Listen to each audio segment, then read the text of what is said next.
മാറ്റവും അത്ഭുതവിളക്കും എന്ന സിനിമയ്ക്ക് ശേഷം അഖിൽ സത്യൻ ഒരുക്കുന്ന സിനിമയിൽ ഷൂട്ടിംഗ് പുരോഗമിക്കുകയാണ്. ഫാൻസി കോമഡി ജോണറിൽ ഒരുക്കുന്ന പുതിയ സിനിമയുടെ നിവിൻ പോളിയാണ് കേന്ദ്ര കഥാപാത്രത്തെ അവതരിപ്പിക്കുന്നത്. അഖിലിനും നിവിനും ഒന്നിച്ചുള്ള സ്റ്റില്ലുകൾ സമൂഹ മാധ്യമങ്ങളിൽ വൈറലാണ്. ഇപ്പോഴിതാ സിനിമയിലെ റിലീസ് അപ്ഡേറ്റുകളായി എത്തിയിരിക്കുകയാണ്. ഈ വർഷം ക്രിസ്മസ് റിലീസായ സിനിമ തിയേറ്ററിൽ എത്തുമെന്നാണ് റിപ്പോർട്ടുകൾ. സെൻട്രൽ പിക്ചേഴ്സ് ആണ് സിനിമ കേരളത്തിൽ വിതരണം ചെയ്യുന്നത് എന്ന് സൂചനയുണ്ട്. നിലവിൽ എറണാകുളത്തെ ചോറ്റാനിക്കരയിൽ സിനിമയുടെ ഷൂട്ടിംഗ് പുരോഗമിക്കുകയാണ്.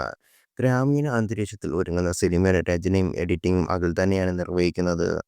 ഫയർഫ്ലൈ ഫിലിംസിന്റെ ബാനറിൽ അജയ്കുമാറും രാജീവ് മേനോനും ചേർത്താണ് നിർമ്മാണം. ശരൺ വേലായുധമാണ് സിനിമയ്ക്ക് ക്യാമറ ചലിപ്പിക്കുന്നത്. ജസ്റ്റിൻ പ്രഭാകറാണ് സിനിമയ്ക്ക് സംഗീതം നിർവഹിക്കുന്നത്. Production designer Rajeevan, costume Sameer Saneesh, executive producer Biju Thomas. Baby girl, Dolby Dineshan, ഏഴ് കടലിൽ ഏഴുമല, മൾട്ടിവേഴ്സ്, മന്മഥൻ തുടങ്ങിയ ചിത്രങ്ങൾ നിവിൻ്റേതായി അണിയറയിൽ ഒരുങ്ങുന്നുണ്ട്. അടുത്തിടെ ലോകേഷ് കനരാൻ്റെ എൽസിയുവിൻ്റെ അടുത്ത ചിത്രമായ ബെൻസിൽ നിവിനാണ് വില്ലൻ വേഷത്തിൽ എത്തുന്നത്. ഗിരീഷ് ഏടിക്കൊപ്പം നിവിൻ പോളി ഒരു സിനിമയ്ക്കായി ഒന്നിക്കുന്ന റിപ്പോർട്ടുകളും ഉണ്ടായിരുന്നു.